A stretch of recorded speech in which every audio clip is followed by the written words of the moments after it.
berbisnis. Jadi kita tuh bukan nggak dan kita tuh nggak bisa keluar gitu ya dari bisnis karena semua yang ada di dunia ini menjadi bisnis.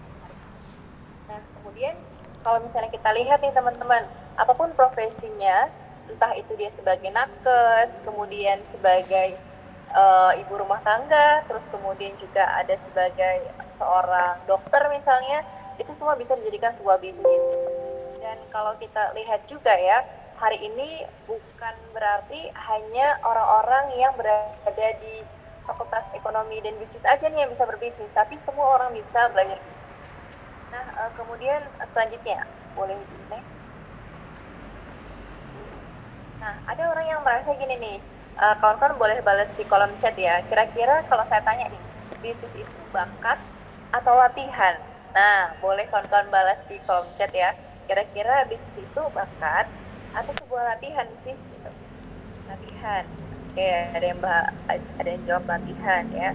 Oke, terus kemudian kita lihat nih teman-teman, orang yang berbisnis gitu ya, ada yang dia itu berasal dari hobi, kemudian ada juga yang berasal dari dia ikut-ikutan nih.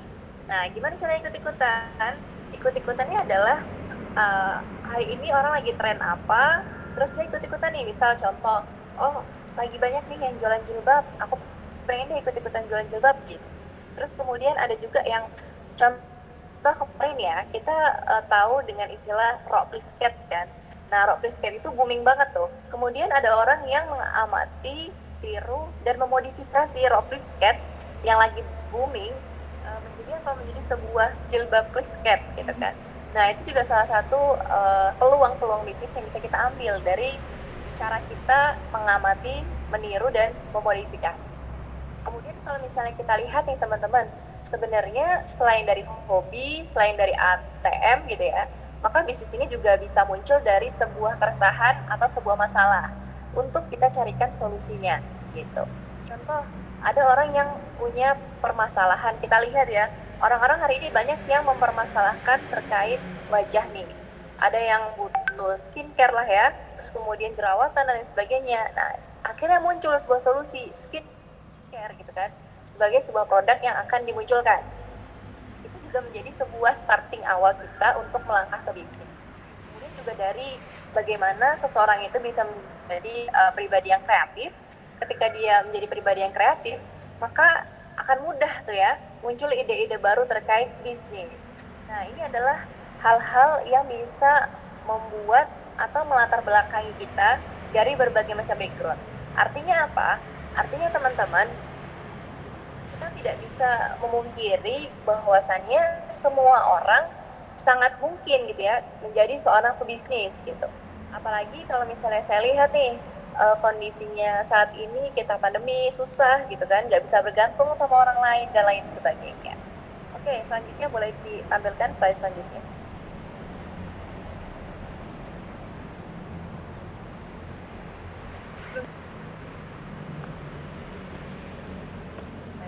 Nah, apapun yang kita lakukan di dunia ini gitu ya, alangkah baiknya dan ini sangat-sangat direkomendasikan untuk kita temuin dulu reasonnya itu apa. Salah satunya adalah ketika kita main bisnis teman-teman. Kira-kira alasan kita tuh apa sih ketika kita memutuskan untuk aku pengen bisnis deh gitu.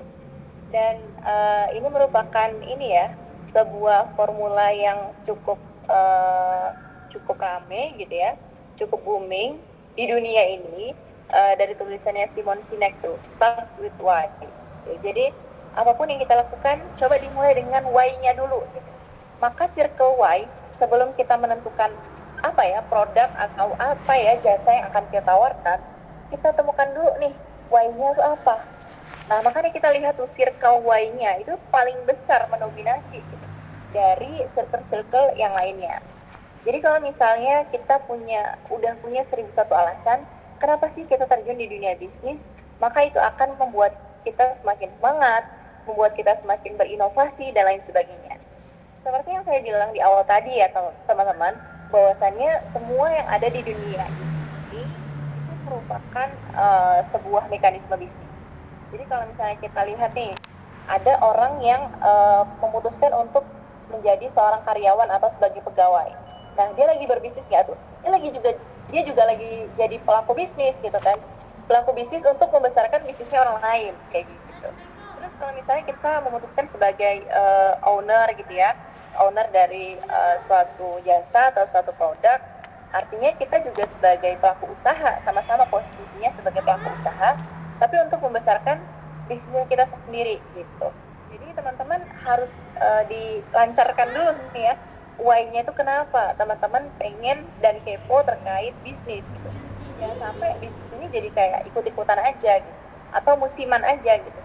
Karena sayang banget dan harus benar-benar kita maksimalkan dari awal hingga akhir. Nah, lanjut ke berikutnya. Nah, ini adalah istilah-istilah yang akan teman-teman temui ketika teman-teman berkecimpung di dunia bisnis. Ada 3 pembagian gitu ya, 3 jenis bisnis, 3 jenis model bisnis. Yang pertama nih, ada B2B, ada B2C, dan ada B2G. Nah, kalau misalnya yang teman-teman lihat di slide yang aku tampilin itu kan ada 2 tuh, terkait B2B. B2B itu adalah business to business. Ada juga B2C ya, business to consumer. Nah, kalau misalnya kita lihat ada mas-mas jual cilok di perempatan gitu ya. Nah, mereka ini sedang menjalankan mekanisme B2C. Dia berjualan, dia berbisnis dengan konsumen langsung gitu ya. Langsung bertemu dengan konsumen, kemudian langsung juga mendapatkan profit dari konsumen tersebut gitu ya. Dan produk atau jasa yang dia tawarkan itu dipakai oleh konsumen akhir gitu. Misalnya kita beli cilok nih, ya udah dia berbisnis sama kita yang pengen makan cilok gitu, maka dia menjalankan mekanisme B2C atau business to consumer. Nah, selanjutnya ada B2B teman-teman. B2B ini adalah business to business, artinya kita itu berbisnis dengan orang yang mau berbisnis juga. Bayangin ya, kita berbisnis sama orang yang mau berbisnis. Contohnya apa? Contohnya gini nih, misal dari Komsat Surga buka jualan gitu ya, jualan produk jilbab misalnya. Terus kemudian Komsat Surga ini menggunakan mekanisme oprek reseller, oprek agen, oprek distributor gitu ya. Nah, kalian sebagai produsen itu sedang berbisnis ya, sedang menawarkan produk kalian ke reseller-reseller dan menawarkan produk ke agen atau distributor. Nah, agen atau reseller itu kan dia nggak memakai ya, tapi dia mau menjual lagi gitu produk yang kita tawarkan tadi gitu. Maka itu dinamakan dengan mekanisme B2B atau business to business. Ya kawan-kawan, kalau misalnya kita lihat dari sisi banyaknya ya, volume profitnya, kalau misalnya kita mau untungnya itu profitnya besar ya, kalau mau profitnya itu besar, nah biasanya banyak yang menggunakan mekanisme B2C gitu. Jadi kita pengen jualan jilbab, tapi untungnya tuh kita ngambil untung 40.000 misalnya, karena kita jual ke konsumen akhir. Beda cerita kalau misalnya kita jualan jilbab, nggak apa-apa deh, aku nggak untungnya nggak 40.000 gitu, aku untungnya 20.000 aja gitu. Tapi 20.000-nya ini berkali-kali lipat gitu kan, karena kalau misalnya kita jual ke reseller, kita cuma untung 20.000, kita sharing fee sama resellernya kita, maka reseller kan nggak mungkin tuh cuma belinya satu gitu, dan nggak mungkin juga resellernya kita cuma satu orang gitu. Nah, makanya teman-teman, itulah ya manfaat dari B2B, business to business. Jadi memang kita harus tahu dulu kita mau gimana nih model bisnisnya gitu. Dan juga teman-teman, kalau misalnya kita ketahui tadi ada 3 ya, ada B2B, B2C, dan juga B2G atau G ya, B to government, business to government atau ke instansi. Nah, kawan-kawan, kalau misalnya kita lihat nih contoh, misal ada Kementerian Industri gitu ya, Kementerian Industri ini lagi mau bikin souvenir misalnya, terus mau membagikan souvenir ke wisatawan gitu. Nah, terus dia bingung nih kan, mau cari souvenir ini kemana gitu kan, mereka mau order kemana gitu. Sedangkan nggak bisa tuh dari Kementerian Industri itu langsung kayak ya udah deh aku beli aja sembarangan kayak gitu, nggak bisa. Mereka harus benar-benar selesai ya terkait legalitas dari usahanya itu. Kalau kita mau mainnya itu B2G atau business to government yang memang skalanya itu besar gitu ya, dengan tahu lah ya budgeting budgeting pemerintah kan besar. Nah, makanya kita harus menemukan dulu nih kira-kira legalitas dari bisnis kita tuh apa gitu. Jadi kalau teman-teman all shop gitu ya, tidak ada legalitas hukumnya, maka belum bisa untuk menjalankan mekanisme B2G atau business to government. Tapi kalau B2B bisa, kalau teman-teman buka agen, buka reseller gitu ya, all shop bisa. Kalau business to consumer juga bisa banget, tapi B2G atau business to government atau ke instansi itu nggak bisa. Contoh lain lagi B2G, business to government atau bisnis ke instansi, contohnya gini, misal Mbak ada lembaga pelatihan public speaking. Nah, itu kan udah Mbak urus semuanya, legalitasnya lengkap gitu kan. Ada NPWP, kemudian juga ada NPWP lembaga ya dan lain sebagainya. Dan selanjutnya ketika ada misalnya sebuah sekolah atau universitas atau misalnya bank-bank gitu ya. Nah, bank ini butuh nih untuk pelatihan public speaking karyawannya. Nah, kita bisa mengajukan profil perusahaannya kita nih gitu ya ke mereka. Nah, itulah yang dinamakan dengan B2G atau business to government atau ke instansi.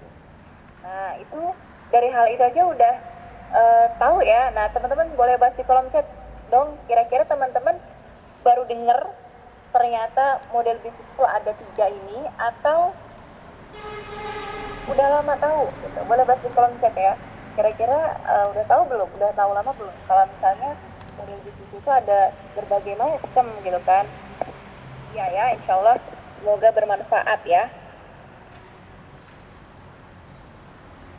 buat kita semuanya terkait informasi ini. Jadi kalau misalnya kita ngomongin bisnis nggak sekedar kayak oh ya udah bisnis gitu aja gitu. Tapi gimana kita tahu ternyata ada berbagai macam bisnis gitu ya. Makanya kita lihat, sering nggak teman-teman lihat contoh ya, kontraktor. Kontraktor itu kan mereka yang membangun bangunan-bangunan pemerintah dan lain sebagainya gitu. Nah itu kan nggak bisa cuma minta tolong sama tukang bangunan yang biasa aja, misalnya mereka nggak punya legalitas hukum misalnya. Nah, maka kontraktor-kontraktor itu mereka membangun sebuah PT. Nah, di PT itu ada legalitas hukumnya, ada NPWP-nya dan lain sebagainya. Nah, terus kemudian mereka ke pemerintah gitu kan, menawarkan jasa mereka ke pemerintah. Makanya kalau di film-film sering ya kita dengar ada orang tua di sinetron misalnya, oh lagi menang tender. Nah, itulah yang dimaksud dengan mekanisme B2G, business to government. Oke, selanjutnya boleh ini ditampilkan slide selanjutnya.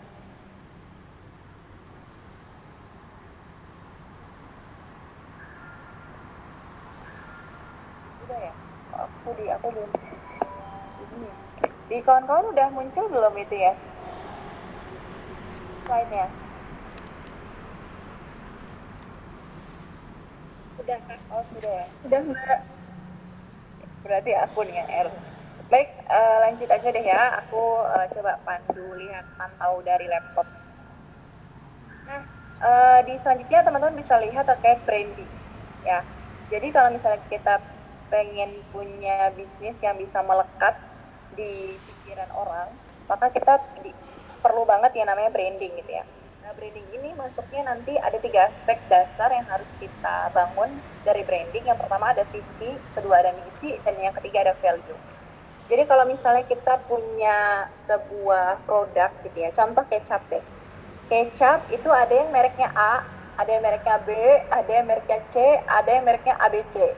Nah, terus kemudian kecap juga kita lihat ya, dari sisi kecap doang kita bisa banyak belajar nih.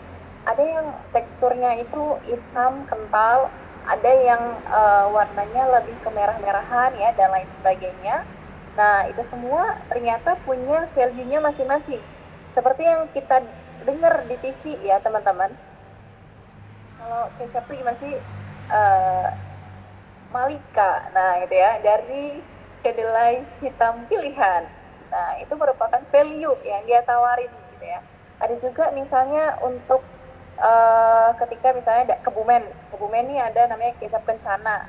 Nah, di sana kecap kencana ini jadi ikonik banget gitu. Sebagai oleh-oleh khas Kebumen, kemudian diproduksi dari petani-petani kedelai ya, dan lain sebagainya. Itu merupakan value yang ditonjolkan dari sebuah brand atau sebuah produk. Selanjutnya, terkait brand, masih terkait brand ya kawan-kawan. Bahwasannya brand ini stepnya ada 3. Yang pertama ada value, kemudian yang kedua ada identity, dan yang ketiga ada trust. Jadi nggak langsung tuh orang ketika kita sudah membranding produknya kita, nggak langsung orang langsung percaya gitu ya sama produknya kita. Kita harus menonjolkan dulu dari value-nya. Kira-kira apa sih yang membedakan produk kita itu dengan produk yang lain gitu. Jadi kita punya suatu nilai yang berbeda gitu ya dengan produk atau jasanya orang lain. Kemudian yang kedua ada identity gitu. Kira-kira identitas apa nih yang benar-benar mencerminkan produk kita banget gitu. Misalnya dari sisi warna, dari sisi rasa ya, dari sisi metode kalau jasa dan lain sebagainya. Dari step-step itulah akhirnya baru menimbulkan trust. Orang jadi percaya gitu ya. Setelah kita merasakan hal-hal tadi. Nah, selanjutnya kawan-kawan terkait brand identity di slide selanjutnya yang warna kuning itu, kawan-kawan bisa lihat bahwasanya brand identity ini memerlukan banyak sekali aspek yang harus diperhatikan. Salah satunya ada desain, ada communication, bagaimana orang bisa mempromosikan produknya itu dengan bahasa khas khusus produknya gitu ya.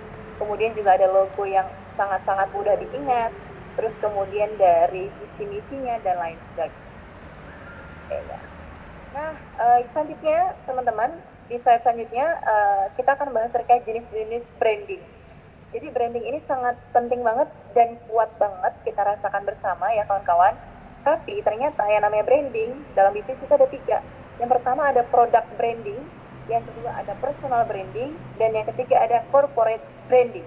Nah, kalau misalnya terkait product branding nih, gitu ya, kita lihat di slide selanjutnya, di sana ada Coca-Cola. Nah, Coca-Cola ini yang saya coba tampilkan di PPT ya, itu merupakan jenis produk branding. Jadi yang di branding itu yang disosialisasikan ke masyarakat adalah informasi terkait produk tersebut. Gitu. Jadi dia membranding as a product. Seperti misalnya nih, spreading optimism one bottle at a time or maybe 2 bottles to share. Jadi itu sebagai tagline dari Coca-Cola gitu ya. Dan ini merupakan salah satu jenis branding. Tapi ternyata yang namanya bisnis nggak cuma itu aja. Ada juga orang yang hanya mengandalkan produk branding, ada juga yang dia mengandalkan selanjutnya di slide selanjutnya ada personal branding dari sosok orang yang menjalankan bisnis tersebut. Contohnya tuh yang aku tampilkan di slide ya, Dewa Eka Prayoga. Nah dia punya produk yang booming ya, namanya apa, pisang. Nah, pisang sang dewa ya, pisang sang dewa. Nah, itu merupakan dia sudah membranding produknya, tapi dia juga membranding dirinya sebagai businessman dari pisang sang dewa. Nah, itu merupakan branding berupa ini ya, berupa personal branding. Selanjutnya yang ketiga, kawan-kawan bisa lihat di slide selanjutnya, ini merupakan corporate branding. Jadi kalau misalnya tadi ini dibutuhkan banget kalau misalnya kita mau main ke instansi-instansi atau ke pemerintahan gitu ya. Kita punya jasa nih, misal kawan-kawan di Komsat Surga punya jasa untuk menjahit baju ASN. Nah, menjahit baju ASN. Nah, itu kan besar banget ya ASN di Jogja aja, di nggak usah sih di Indonesia. Di Jogja aja banyak banget kan ASN-nya. Nah, kawan-kawan ketika menawarkan produk itu, maka kawan-kawan harus menampilkan corporate branding-nya, corporate profile-nya gitu. Dengan apa? Dengan proposal branding corporate-nya kita gitu ya, dan lain sebagainya. Nah, jadi ternyata ada 3 jenis branding nih yang baru kita ketahui terkait jenis-jenis branding di trainer gitu ya. Salah satunya ada product branding, kemudian ada personal branding, dan juga ada corporate branding. Teman-teman pernah lihat nggak? Boleh balas di kolom chat. Kira-kira corporate branding seperti apa yang teman-teman pernah lihat? Misal Honda nih bikin proposal gitu ya. Atau teman-teman pernah nggak lihat produk apa gitu yang dia memiliki corporate branding? Nah, boleh balas di kolom komentar ya. atau di kolom chat ya yang ketahui, yang teman-teman ketahui terkait apa nih profile produk, bukan produk ya, corporate branding. Nah, ada yang tahu belum ada ya? Karena ini emang jarang ya, dan ya jarang, orang-orang, hanya orang-orang tertentu saja yang mengetahui terkait seperti itu. Selanjutnya kawan-kawan, kita lihat ke slide selanjutnya terkait digital marketing ya. Nah, digital marketing ini hari ini sangat tumbuh dengan pesat kalau misalnya kita lihat, dan kemudian juga dari digital marketing ini ada beberapa aspek yang harus kita ketahui. Yang pertama, kita harus riset dulu, riset produk, dan ini sangat memudahkan kita sebenarnya. Dalam kondisi hari ini sangat memudahkan kita untuk riset produk. Kemudian adanya pembuatan website, terus kemudian juga ada step ya, tahu gimana caranya untuk membuat sesuatu itu jadi viral, bahkan itu ada caranya, dan juga dengan analisis dan lain sebagainya. Kita lihat di slide selanjutnya. Nah, temukan apa yang dicari dunia. Ini merupakan Google Trends ya. Jadi kawan-kawan, kita bisa melihat nih apa yang lagi tren di tahun ini, di negara ini, terkait fashion misalnya gitu, terkait apa ya, terkait food, terkait makanan. Nah, kita bisa ngeriset teman-teman di Google Trends bagaimana dan apa saja yang sedang booming di masyarakat, yang sedang dibutuhkan oleh masyarakat itu apa aja. Nah, selanjutnya kalau misalnya kita udah ketemu, jadi ini akan memudahkan kita untuk meriset produk apa yang akan kita munculkan. Jadi kita bikin produk itu sesuai dengan kebutuhan masyarakat gitu, bukan kayak kita pengen bikin aja gitu kan. Nah, selanjutnya kita akan lihat kawan-kawan di slide selanjutnya ada most used social media platform ya. Social media platform yang paling sering digunakan itu yang pertama ada YouTube, kemudian yang kedua ada WhatsApp, ketiga ada Instagram, Facebook, dan lain sebagainya. Oke, kalau misalnya kita lihat YouTube ya, keberatan banget mbak kalau misalnya aku harus mereview gitu ya. Misalnya kita harus mereview YouTube, kayaknya berat banget nih gitu. Maka kawan-kawan kita bisa coba untuk ke yang lebih gampang, itu ada di WhatsApp. Nah, di WhatsApp ini the power of apa? The power of WhatsApp story ya. Benar-benar kita harus tahu copywriting yang bagus, copywriting yang menarik untuk kita menulis status di WhatsApp story. Kemudian selanjutnya di slide selanjutnya boleh ditampilkan yang warna biru. Nah, ini adalah tools atau alat-alat yang digunakan untuk membranding bisnisnya kita ya. Yang pertama misalnya di sosial media ada Facebook. Nah, Facebook ini banyak yang mendominasi dari sisi Facebook fanpage. Kemudian juga ada Facebook Ads atau iklan Facebook ya, itu murah banget. Di Instagram juga murah, start from berapa ya, 60-70 ribuan. Teman-teman udah bisa ngiklan produknya teman-teman selama seminggu, 5 hari atau seminggu. Nah, selanjutnya tadi kita udah ngobrolin terkait Facebook. Nah, teman-teman tahu nggak sih, kadang banyak anak muda ya, yang hari ini meninggalkan Facebook. Padahal Facebook makin hari makin bertambah tuh. Dan juga di Facebook ada fitur-fitur baru. Salah satunya adalah Facebook Marketplace. Nah, Facebook Marketplace ini juga banyak orang-orang yang menggunakan ya. Dan ya banyak sih kesempatan-kesempatan untuk kita bisa memenangkan atau sering memunculkan produk kita di Facebook Marketplace. Kemudian yang kedua terkait Instagram, kawan-kawan bisa mengganti sebagai Instagram profesional ya. Dan juga kawan-kawan bisa melihat dari Instagram Ads atau dari iklan Instagram. Jadi banyak tuh, misal kita pengen men-setting, oh aku pengen iklan di Instagram.